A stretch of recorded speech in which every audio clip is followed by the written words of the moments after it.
Waktunya bersaat teduh dengan Tuhan melalui bacaan Alkitab 1 pasal sehari dalam kitab Nabi-Nabi Kecil bahagian ketiga seri yang ke-7.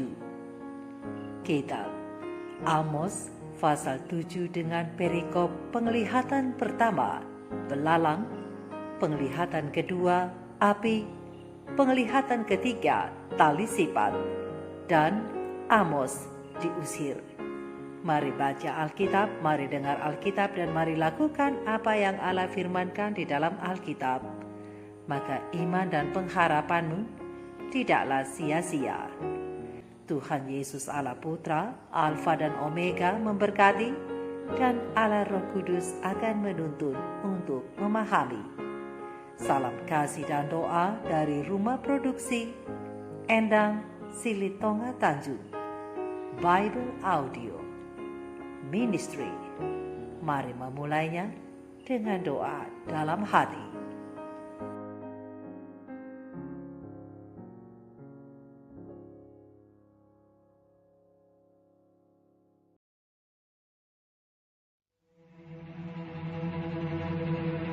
Inilah yang diperlihatkan Tuhan Allah kepadaku. Tampak Ia membentuk kawanan belalang pada waktu rumput akhir mulai tumbuh, yaitu rumput akhir sesudah yang dipotong bagi raja. Ketika belalang mulai menghabisi tumbuh-tumbuhan di tanah, berkatalah aku, Tuhan Allah, berikanlah kiranya pengampunan. Bagaimanakah Yakub dapat bertahan? Bukankah ia kecil? Maka menyesallah Tuhan karena hal itu. Itu tidak akan terjadi. Firman Tuhan. Inilah yang diperlihatkan Tuhan Allah kepadaku. Tampak Tuhan Allah memanggil api untuk melakukan hukuman. Api itu memakan habis samudra raya dan akan memakan habis tanah ladang. Lalu aku berkata, Tuhan Allah, hentikanlah kiranya. Bagaimanakah Yakub dapat bertahan? Bukankah ia kecil? Maka menyesallah Tuhan karena hal itu. Ini pun tidak akan terjadi. Firman Tuhan Allah. Inilah yang diperlihatkannya kepadaku. Tampak Tuhan berdiri dekat sebuah tembok yang tegak lurus. Dan di tangannya ada tali sifat. Lalu berfirmanlah Tuhan kepadaku. Apakah yang kau lihat, Amos? Jawabku, tali sifat. Berfirmanlah Tuhan. Sesungguhnya, aku akan menaruh tali sifat di tengah-tengah umatku Israel. Aku tidak akan memaafkannya lagi. Bukit-bukit pengorbanan daripada Ishak akan dilicin tandaskan, dan tempat-tempat kudus Israel akan diruntuhkan. Dan aku akan bangkit melawan keluarga Yerobeam dengan pedang. Lalu Amaziah imam di Betel menyuruh orang menghadap Yerobeam, raja Israel, dengan pesan, Amos telah mengadakan persepakatan melawan Tuanku di tengah-tengah kaum Israel. Negeri ini tidak dapat lagi menahan segala perkataannya. Sebab beginilah dikatakan Amos, Yerobeam akan mati terbunuh oleh pedang, dan Israel pasti pergi dari tanahnya sebagai orang buangan. Lalu berkatalah Amazia kepada Amos, Lihat, pergilah, enyahlah ke tanah Yehuda. Carilah makananmu di sana, dan bernubuatlah di sana. Tetapi jangan lagi bernubuat di Betel, sebab inilah tempat kudus raja. Inilah bait suci kerajaan. Jawab Amos kepada Amazia, Aku ini bukan nabi, dan aku ini tidak termasuk golongan nabi. Melainkan aku ini seorang peternak dan pemungut buah ara hutan. Tetapi Tuhan mengambil aku dari pekerjaan menggiring kambing domba. Dan Tuhan berfirman kepadaku, Pergilah, bernubuatlah terhadap umatku Israel. Maka sekarang, dengarlah firman Tuhan. Engkau berkata, janganlah bernubuat menentang Israel, dan janganlah ucapkan perkataan menentang keturunan Ishak. Sebab itu beginilah firman Tuhan.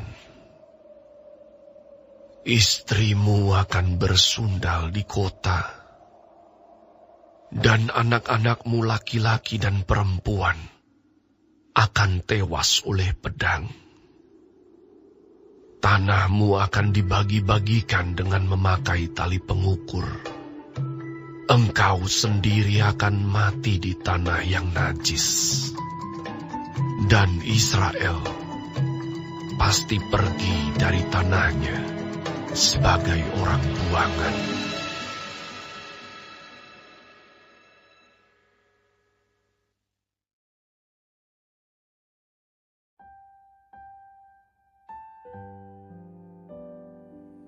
Kita telah menyelesaikan bacaan Alkitab 1 pasal sehari dalam kitab Amos pasal yang ke-7.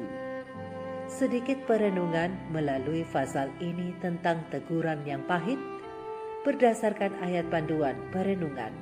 Terang besar Alkitab Amos 7 ayat 12 dan 13 dengan bunyi nas. Lalu berkatalah Amazia kepada Amos, Lihat, pergilah, enyahlah ke tanah Yehuda. Carilah makananmu di sana dan bernubuatlah di sana. Tetapi jangan lagi bernubuat di Betel, sebab inilah tempat kudus raja. Inilah bait suci kerajaan. Sahabat-sahabat firman, sahabat-sahabat surgawi yang dikasihi oleh Tuhan di mana saja Anda berada. Pasal yang ke-7, kitab Amos ini mengangkat 3 dari 5 penglihatan Amos tentang penghakiman yang akan datang atas Israel. Lihat ayat yang pertama sampai ayat yang ke-9 Amos pasal 7. Juga konfrontasi Amos dengan Amazia imam di Betel. Lihat ayat 10 sampai ayat yang ke-17. Tapi terlepas dari perantaraan Amos untuk Israel, ada seorang raja yang bernama Yerobeam yang terus melakukan dosa. Apalagi ia suka menganiaya nabi-nabi.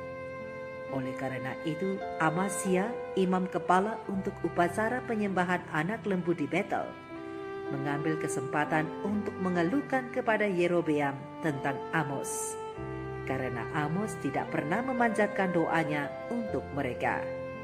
Perhatikan sahabat-sahabat firman, apa yang dilakukan oleh Amazia.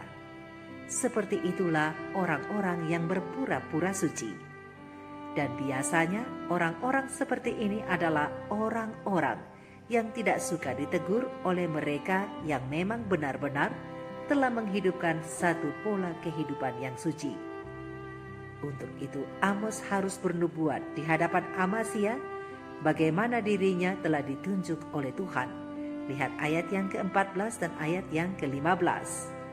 Dan Amos bersaksi bahwa Tuhan memanggilnya saat ia masih menjadi seorang gembala ternak.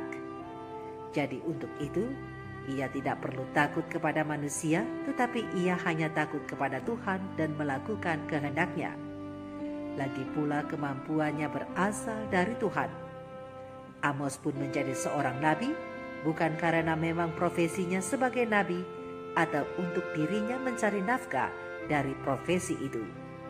Tetapi Amos dipanggil sebagai bentuk amanah untuk menghormati Tuhan dalam melayani umat-umat Tuhan dan melakukan kebaikan. Maka ia harus menegur mereka walaupun teguran itu keras dan pahit. Sahabat-sahabat firman, sahabat-sahabatku, sebagaimana Amazia dan Israel, bagaimana dengan kita jika kita mendengar orang lain menegur keburukan kita? Tentu hati kita tidak senang. Tidak ada seorang pun yang suka jika kesalahan atau perbuatan dosanya dibongkar, bukan? Begitulah dengan alasan yang sama penolakan Amazia, imam di Betel itu, atas inti pemberitaan Amos yang membuat bangsa Israel resah. Tetapi Amos sendiri hanya mentaati perintah Allah yang menyuruhnya pergi ke Israel.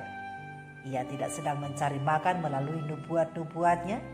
Ia juga bukan nabi profesional, yaitu mereka yang bernubuat di istana raja dan mendapat dukungan keuangan dari kerajaan.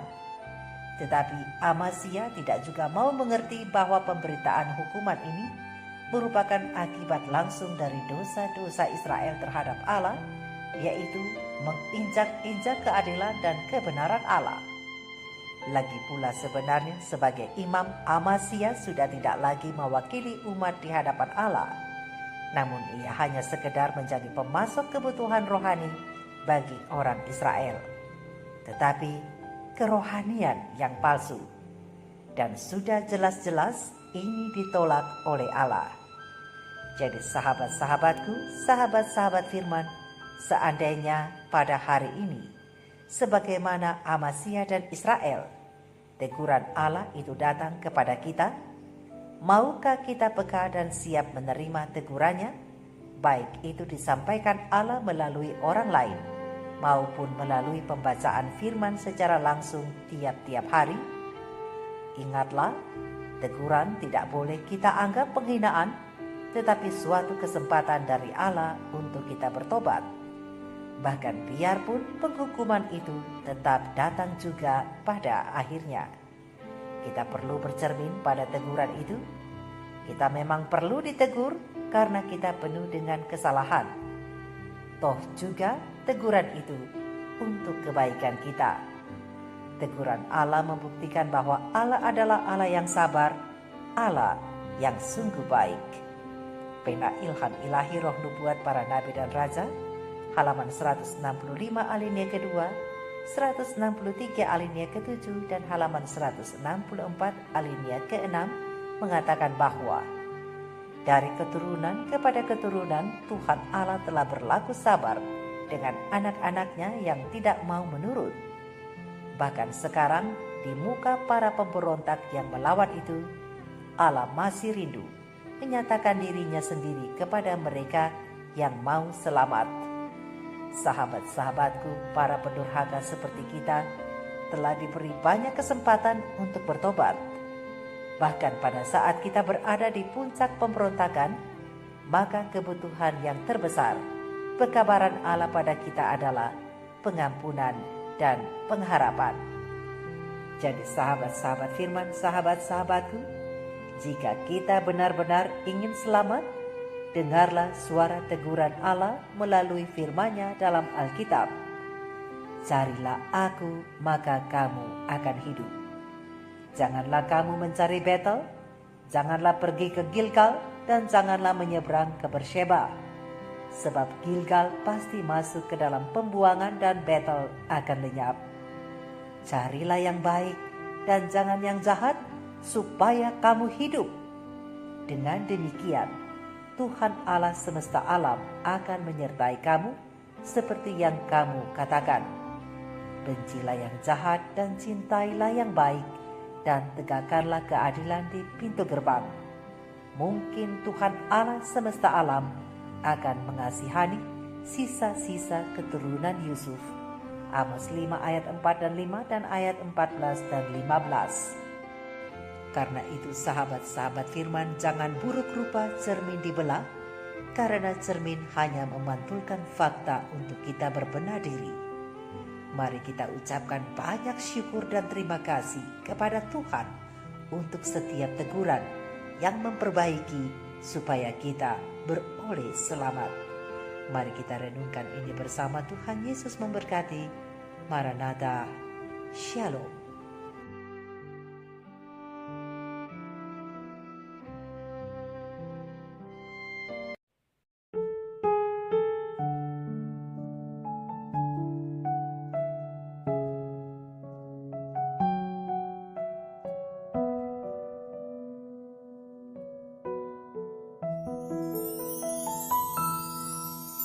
Tuhan, ku datang tertunduk malu.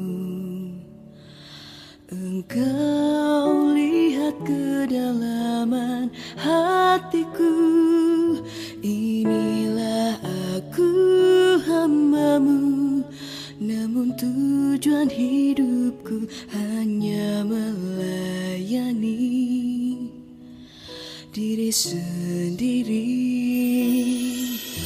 Sesungguhnya ku hamba dunia, terpikat oleh kesenangan fana, akan harta dan kuasa, kebanggaan hati, beri belas kasih-Mu.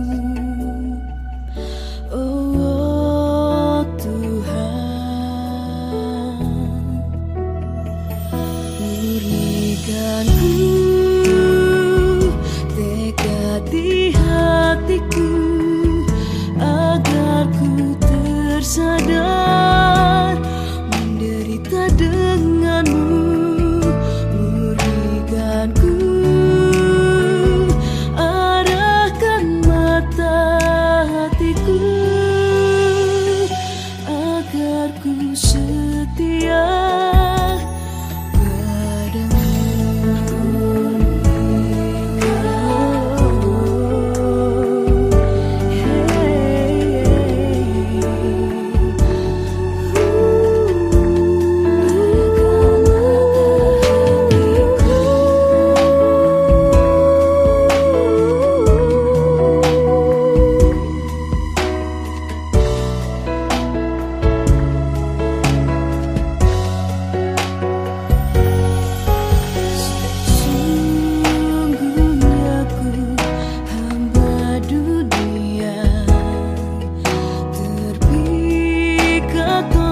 kesenangan fana, akan harta dan kuasa, kebanggaan hati, beri belas kasih-Mu. Oh Tuhan, berikan ku tekad di hatiku, agar ku tersadar menderita dengan-Mu. Murnikan ku, arahkan mata hatiku, agar ku setia padamu.